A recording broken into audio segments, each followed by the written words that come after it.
Hi guys, Lawrence here, hope you're well. Today's video is all about green hydrogen. You're probably thinking, well, what is green hydrogen? Well, it's been tipped as one of the kind of great new fuel sources, especially good at decarbonising those really hard to decarbonise heavy industries of the world. And that's what we really need to be cutting down on more than anything else. But the thing is, we're always looking for new ways to actually generate green hydrogen. So yeah, that's pretty much what the video is going to be about. It's a new way of doing this. And I'll give you a little bit of a clue, see if you can guess as to what it is. It's an invention that's been around for thousands of years, really, but it's kind of been reinvented for the 21st century.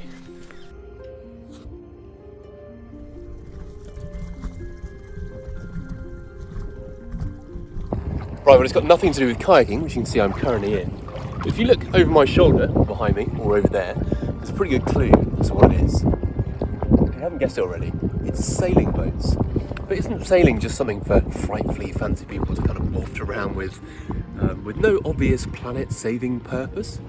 Well, not exactly, because quite a long way over there down the coast, way past that town, we're going to head to the city of Plymouth to meet a man who's trying to use the power of the humble sailing boat to generate green hydrogen at hopefully a global scale. So we're here in Plymouth, and here is Ben Medland, CEO and founder of Drift Energy. Hello, Ben. Hey. Nice to meet you. Yeah, good to see you. Thank you for coming down. Yeah, no problem. These boats are amazing. Can you just show us around and tell us exactly how everything works? Absolutely. Why don't you come on down? Yeah. So these are our first energy yachts. Okay. And they're a world first in the sense that what we are doing is we're generating energy whilst foiling. Okay. So they're sort of flying through the water. Yeah. And underneath the vessel here we have effectively the heart of this, which is the turbine. Okay. So that deploys into the water and we Sure. generate the energy from that. Okay. Yeah. Then that passes through into this unit here, Okay. where we store that energy, but then feed it into an electrolyser. Okay. And in the electrolyser, we split water. Okay. So you've got there's like a propeller underneath the boat that then turns a turbine, which then creates the electricity, gets stored in there. Then it goes into the electrolyser to split the water, and that's how you make the green hydrogen. And we keep the hydrogen and let the oxygen out. So yeah, another way of saying it is that we go around the world creating green hydrogen, leaving nothing behind but oxygen. So the Drift Energy yachts really are a wonderful innovation in green technology. But I'm keen to see them on the water and in action, and that's exactly where we're going to go next. After all, there's a big international marine event on in Plymouth this weekend, so there's no better place to see them tested, although we spend the first few minutes ducking down and just trying to get out of the way of some of the bigger boats.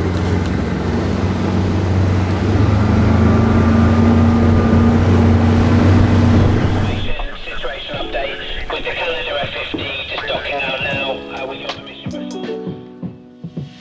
Soon though, we see them rise up and out of the water and generating green hydrogen. It almost seems otherworldly watching these things fly along. Quite mesmerising. Cool as these are, they're evidently just small demonstrators. So I wanted to ask Ben a little more about their future plans. What's the kind of global relevance to this? Because obviously with these boats, they're incredibly impressive. Tom was involved in building them. You guys have made this incredible effort, but that's not going to create the amount of green hydrogen that we need. So Yes. what's the kind of, where next?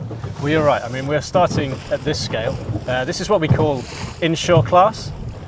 So it's really to prove the technology in an area like this, and then to get the autonomy built into the boats as well. The next stage, which we're working on now, is what we call offshore class. So that'll be a boat capable of producing tons of hydrogen in a sitting, in a trip, and deliver that back into a port such as Plymouth, for instance. Thinking ahead with where green hydrogen kind of fits into the renewable economy, there's certain industries, aren't there, that are kind of particularly well suited. Long distance transport is one of them. Am I right in saying that shipping is one, and presumably these things would be ideal for shipping in one way or another? I mean, absolutely. One of the things that we can see when we go from this class, inshore to offshore, but then there's ocean class, which would be another step up in terms of capability. So it'd be tens of tons, if not hundreds of tons, thousands of tons of hydrogen. At that scale, bringing that into a port like Plymouth here, we could run container ships, cruise ships, support ships, fireboats, and start to really decarbonize what has been a very difficult to decarbonize industry, such as marine. Yeah.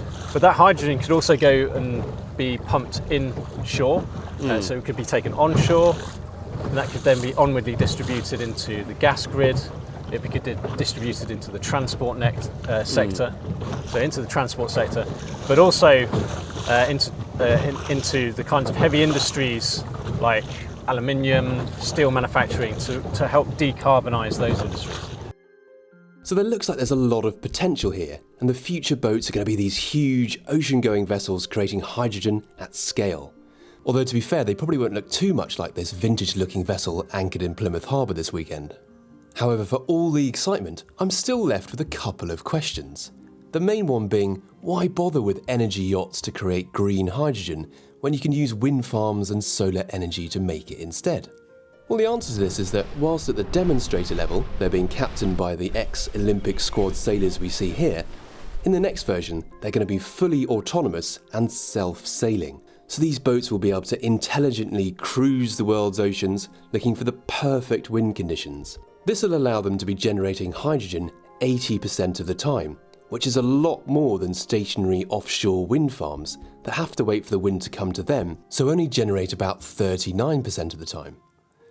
The thing is though, as with renewable energy generally, it's not really about pitching one technology against another, but rather a mix of different innovations that will all add up and play their part in different ways. Drift kind of came about because I set myself that challenge that invent a renewable class that could be built straight away. It doesn't need to wait for land to be sold for auctions of offshore estates. Once we've got the designs right for these boats, we can make as many as we need to, as quickly as we need to, and start deploying them to generate green hydrogen to move us towards net zero quicker. Because drift is about getting there faster. We're an and company. We want to add and accelerate the energy transition.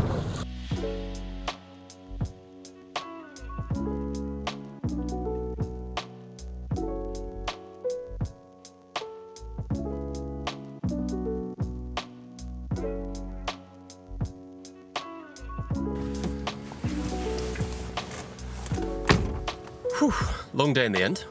Right, let's get this life jacket on. So there we have it, drift energy, generation, storage and distribution of green hydrogen all in one neat little solution. So looking back and reflecting, well, you know, for me, I think it's really shipping that's the big deal here. I think around sort of 80% of international trade is apparently carried on long distance, great big container ships that go around the world. And they're very polluting, you know, they run on fossil fuels. And as you probably heard Ben say earlier, they're notoriously very difficult to decarbonize. Main reason for that is because they do such long journeys, and there's various other technical things as well that means that, you know, electrification and batteries aren't particularly suitable for them. So green hydrogen hopefully is the answer. And what I love about drift is the fact that, you know, it's generating the green hydrogen, it's going around the world looking for the perfect winds, being as efficient as possible, and then it can go and deliver to these cargo ships, or of course be taken onto land and used in the transport network or wherever else. So yeah, not just that, it could be brilliant for green jobs around the UK, you know, coastal communities. If shipbuilding was a thing again, I mean, no one's ever thought that that was going to happen again, but if this technology does scale and these hydrogen energy yachts become a thing, shipbuilding could become a thing in coastal Britain again. I mean, you know, who would have thought? So yeah, overall, I'm just blown away, rubbish pun intended, by the drift energy yachts. I think it's really cool technology. And what I love about it so much is the fact that it's got that kind of, it's essentially a historical, ancient technology, a sailing ship. I think the first sailing ships were probably, well, at least 4,000 years ago, because we know the Egyptians had them. And that's kind of come full circle to try and create a solution for one of the biggest problems of the 21st century and beyond. And I just find that really kind of, I don't know, it's very kind of poetic and satisfying, and there's such kind of, yeah, synergy there. I could keep gabbling on, but I won't. So yeah, thanks very much for watching the video. Hope you enjoyed it, and I will see you next time.